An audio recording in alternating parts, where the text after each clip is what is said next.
हाय बच्चों, स्वागत है एक बार फिर से आपके अपने चैनल रोजगार दिशा 07 में। सो आज मैं बात करने वाली हूँ एक नई वैकेंसी की जो जल्दी ही आने वाली है। इस वीक या नेक्स्ट वीक तक आ सकते हैं। ये 12वीं पास के बच्चों के लिए है सुनहरा मौका, जिसमें कोई भी इंटरव्यू नहीं होता, कोई फिजिकल एजुकेशन फिजिकल परीक्षा नहीं होती इसमें आपको। और जो फ्रेशर्स बच्चे हैं वो इसके लिए अप्लाई कर सकते हैं। ये जो एग्जाम है आपका बहुत ही इंपॉर्टेंट एग्जाम है। तो अगर आप इसके लिए अप्लाई करेंगे तो आपका फ्यूचर भी इसमें बहुत अच्छा रहता है। तो एग्जाम में क्या क्या चीज़ें हैं, क्या क्वालिफिकेशन है, एज क्राइटेरिया क्या क्या है, उसके बारे में हम बात करेंगे। और ये जो एग्जाम है मोस्टली जो 12वीं पास के बच्चे हैं उनके लिए ज़्यादा इंपॉर्टेंट होता है। तो चलिए आगे चलते हैं हम। देखिए एसएससी सीएचएल की तरफ से आपका जो एग्जाम है ये कंबाइंड हायर सेकेंडरी लेवल का एग्जाम होता है। इसमें लेवल 3 लेवल 4 की जो सैलरी मिलती है, ठीक है।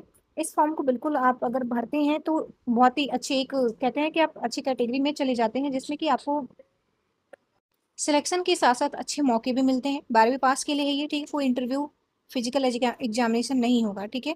और जो एक्सपेक्टेड वैकेंसी की अगर मैं बात करूँ तो 2000 से लेकर 4000 तक की वैकेंसी लगभग आ जाती है इसमें। तो आपके पास अच्छा मौका भी रहता है कि आप इसके लिए अप्लाई कर सकें और अच्छा खासा आपको पद भी मतलब देखने को इसमें मिलता है। एग्जाम पैटर्न की अगर मैं बात करूँ इसमें, तो एग्जाम जो पैटर्न है इसमें टीयर 1 आपका क्वालिफाइंग नेचर होता है, ठीक है। टीयर 2 आपका इससे आपका मेरिट बनता है।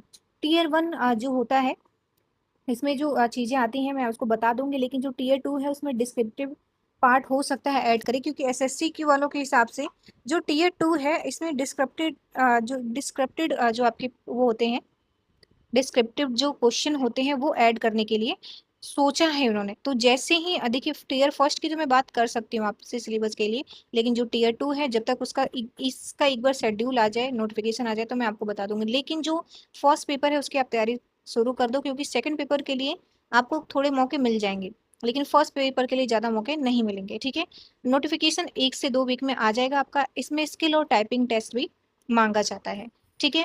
पोस्ट आपका lower division clerk and junior secretarial assistant का होता है। पे स्केल में आपका 19,000 से लेकर 63,000, ठीक है। और जैसे कि एचआरए भत्ता वगैरह जो होता है ना, वो सारी चीजें मिलाकर आपकी सैलरी 63,000 तक पहुंच जाती है। फिर आपका डाटा एंट्री ऑपरेटर है, जिसमें आपको 25,000 से लेकर 81,000 तक मिलती है सैलरी। और दूसरी जो पोस्ट है जिसमें आपको 29,000 से लेकर 92,000 तक सैलरी मिल सकती है। डाटा एंट्री ऑपरेटर की अगर मैं बात करूं, ऑपरेटर ग्रेड ए की बात करूं, तो इसमें भी आपको 25,500 से लेकर 81,100 तक की आपकी सैलरी बनती है। तो ये बहुत ही अच्छे से अच्छा सैलरी पैकेज है। साथ में इसमें आपको और भी जो अलावेंस है वो इसमें मिलते हैं, ठीक है। एज क्राइटेरिया की अगर मैं बात करूँ तो 18 से 27 साल ये जनरल वालों के लिए है, ठीक है। और इसमें जो एज काउंट होता है वो मोस्टली E कार्ड से हो सकता है काउंट, लेकिन कभी कभी जो होता है एसएससी अपने हिसाब से वो चेंज कर देता है, वो 1 जनवरी से भी काउंट कर सकता है, ठीक है। एज रिलैक्सेशन की बात करूँ तो ओबीसी को 3 साल, एसएसटी को 5 साल और पीडब्ल्यूडी को 10 साल की छूट मिल जाती है। बाकी जो एक्स सर्विस मैन है उनको भी 10 साल तक की छूट इसमें मिल जाती है, जो पहले से में काम कर रहे हैं और वो सोच रहे हैं कि इसका एग्जाम दे दें, जो 10th में होते हैं, ठीक है।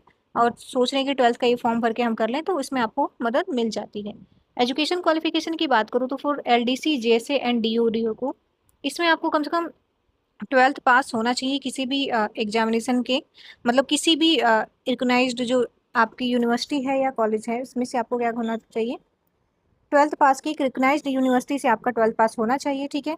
और डिपार्ट इसमें एक्सपेक्ट जो डीयूज होता है इनमें डिपार्टमेंट मिनिस्ट्री मेंशन एट पारा 8 पॉइंट अबव, ठीक है। तो इसमें क्या होगा, आपका जो डीयूज है, ठीक है, उसके जो डिपार्टमेंट है उसके अलावा इसमें आपको 12th जो पास है वो बच्चे चाहिए, ठीक है। डाटा एंट्री ऑपरेटर का भी 12th pass from science side और मैथ्स इसमें क्या होता है, कंपलसरी होता है। जो डाटा एंट्री के बच्चे हैं उनको साइंस साइड से उनका क्या होना चाहिए, 12th होनी चाहिए, साथ में मैथ्स इसमें कंपलसरी है। एप्लीकेशन फीस की बात करूँ तो जनरल ओबीसी और ईडब्ल्यूएस के लिए आपका 100 रुपये लग जाता है। एससी एसटी और पीडब्ल्यूडी कैंडिडेट और जो महिला इसमें मैंने ऐड करना भूल गई हूँ, जो फीमेल कैंडिडेट होते हैं उनका भी कोई चार्ज नहीं होता है, वो फ्री में अप्लाई कर सकते हैं। इंग्लिश लैंग्वेज की बात करूँ इसमें तो 25 देखिए अब जो एग्जाम पैटर्न है अगर मैं उसकी बात करूं, तो आपका पहला इंग्लिश लैंग्वेज आ जाता है जो बेसिक होता है।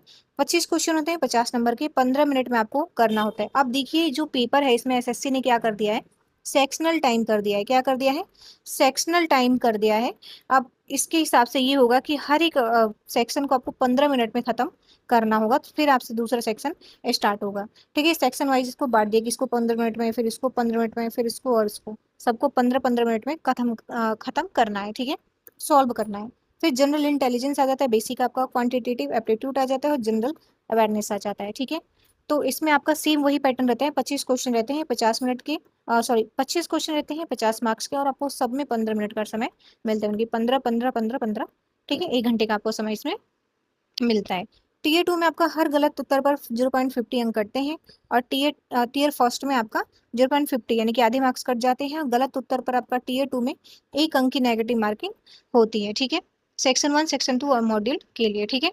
चलिए अब इसमें जो आपका जो भी जानकारी थी मैंने यहाँ तक दे दी। अब जो टीयर 2 है उसकी हम बात जब करेंगे जब आपका एक बार नोटिफिकेशन आ जाए और उसमें क्या क्या चीज़ें उन्होंने ऐड की वो हम देखेंगे एक बार, क्योंकि हो सकता है इस बार डिस्क्रिप्टिव अगर ऐड करते हैं तो चीज़ें थोड़ी चेंज कर सकते हैं। तो वो कैसे होगा, जब जैसे ही नोटिफिकेशन आता है मैं उसको भी शेयर कर दूंगी। तो अगर आपको वीडियो पसंद आती है तो प्लीज़ चैनल को सब्सक्राइब, वीडियो को लाइक एंड शेयर कीजिए, साथ में इसकी तैयारी शुरू कर दें क्योंकि इसका फॉर्म जल्दी ही आने वाला है। तो फिलहाल के लिए इतना ही, धन्यवाद।